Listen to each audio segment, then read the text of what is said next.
So for a while now I have followed a account on Instagram and it's called Mini Biota and it's about ecosystems or a big ecosystem that this man have created. I don't know his name, but the project and the things that he's doing is awesome. I've never seen something so incredible on YouTube with ecosystems, and especially with natural ecosystems. So what he has done is to create both saltwater ecosystems with the sea, even with waves and lakes, and also with the land areas, and all of this is connected. So it goes from a lake up to a lake shore, and then up to a forest floor, you could say, and then it goes to a mangrove forest, down to a lake shore or a sea floor, a beach, and then down to a sea ecosystem with salt water and stuff. And it's just so awesome. The only thing he has done is to put all these things from nature and just let it grow. And with animals, of course, fish and stuff too, but it has just grown naturally. And he has created this rain system, so it rains in there, and it's so awesome. But I can't create something like that. It's a very big, complex system, which I don't have the money for, or the space, or the knowledge. But I was really impressed by the lakeshore system, and I wanted to create something like that. So I'm gonna create that today. I'm gonna create at least a paludarium, with native Swedish plants, organisms from the native lake ecosystems here in Sweden. And when I'm recording this now, I've already created it, and I think it's turned out pretty well.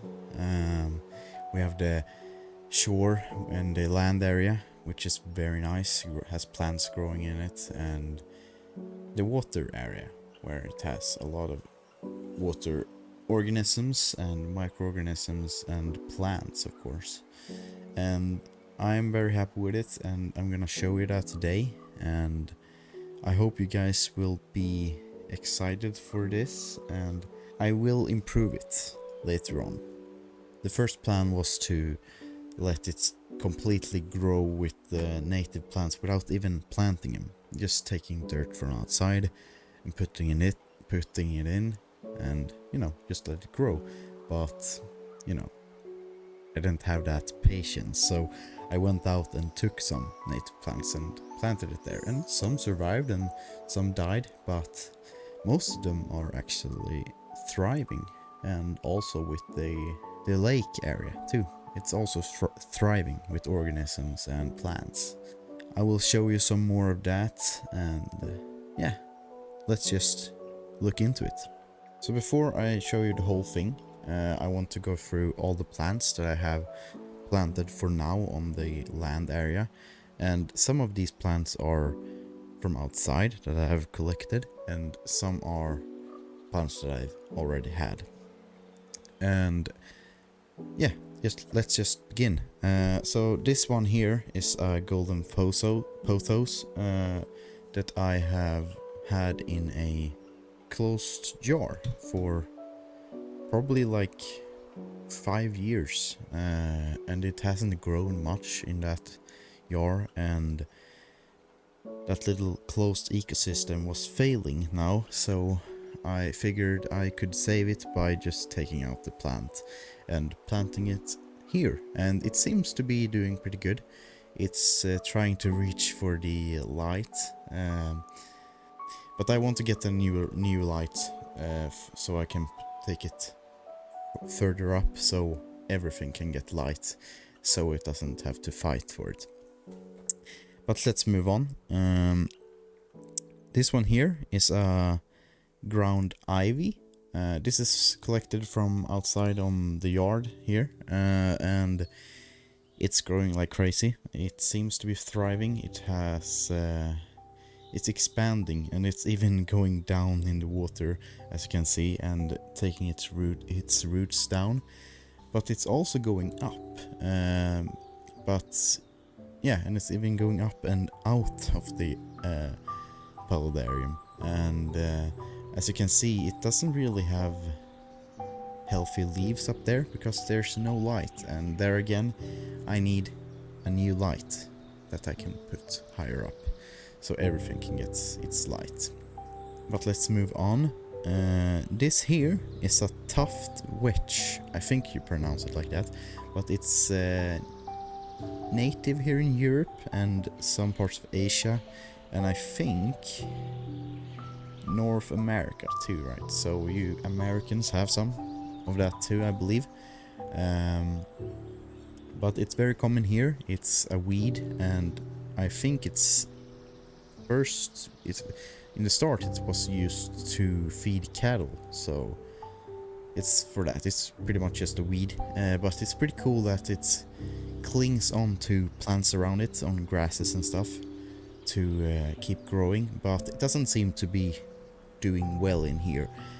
I don't think it likes the wet ground that it's growing in. If you go outside and look for it, it doesn't really grow in soggy grounds, as I have seen, at least. But the other plants that I have in here does, so it seems to be thriving, but this one is not. But then also I have added a few grasses, just normal grasses from outside, that isn't really thriving either. Probably is too far down to the water. Could move it up a bit or just remove it. I'm gonna try to find some other native plants that will thrive here, and find a stream or something where I can collect plants that is actually growing near some kind of water ecosystem. So I want to mimic that. But this is the land area for now, and yeah, we can move on to the water area, and we will go through all the plants and everything we have there. So let's move to the water area, and we will go through the plants here too. And let's begin with these ones. This is some water violets that is growing here, and they are growing pretty well and is doing very well. They are thriving in here because of the low temperatures in this one, and it hasn't really done great in my other aquarium because it's in a place in my room where it's a bit hotter, and in nature out here it doesn't grow in very warm waters. It grows in shallow, kind of cold streams. But I've collected this from my resurrection jar, and it has grown naturally in there, and it seems to be doing well in here too. And let's move on. This is some pondweed. It's almost like, you know, like a water lily, but very small, and it's doing very well here too. It's from my resurrection jar and has grown there naturally, and it's spreading like crazy in here and doing very well. And you can see around it that it is growing a lot of other water grasses in here too. And yeah, it seems to be thriving too. And if we move on to these ones, this is temple plants, and you can see how they grow out of the water, and they seem to be thriving. They are not native here though, so these are bought, and I have them in another aquarium that I have, or riparium that I have, and yeah, they seem to be doing pretty good here, but they are not native here in Sweden. I think they are native to Thailand, so yeah, but it seems to be doing good here too. But let's move on to some other ones. This is a bog bean, and it's almost growing on land, but you know, a bit underwater. But it likes to grow. I collected it on a lake, and it was growing just on the shore, spreading like with vines going through. And it seems to be doing good here. Some died off, but it's doing a recovery, and we will see if that will thrive in here too. And hopefully it will, because it's a pretty cool plant once it gets bigger and spreads. Is another plant that I collected from the same lake, but in some deeper waters. And it is called water milfoil. I just checked that name, so I don't know if I am pronouncing it right, but it wasn't it wasn't a green plant when I collected it. It was this brown color, and it was growing like crazy out there, and it looks dead, but it has grown more than it did before, and it has roots going through. So it seems to be doing good, but it looks dead to me. But I have seen some that is a bit more greener, but hopefully this will thrive here too, and create a more lush ecosystem in the water area. And I might collect some other plants too. But we will see if I can collect some more plants later, and some more native plants hopefully. But for now I'm gonna keep it like this. I'm gonna keep check so everything thrives, and if something is growing too much I will remove some. So yeah, but let's just do it like the way I'm doing it right now. But let's move on, and I will be able to show you the whole thing, the whole tank, and how it works together from the surface area, from the land area, down to the water area, and talk about some improvements that I want to do and some stuff. So yeah, let's show you the rest of it. Creating this ecosystem was very simple. I put in dirt from a forest and a dried up creek, no less than an inch, and created a slope for the land area. And this is great for beneficial bacteria and a hidden space for plants to find nutrients. Then I put sand over it, no less than 2 inches, to put a cap over the dirt and to create a deep substrate. Then of course I poured in water to the level I wanted it. The key thing that I used in this ecosystem was the resurrection jar I poured in. And because of that, plants grow naturally and microorganisms thrive. Now it has been a while since I created this Paludarium, and it is doing amazing.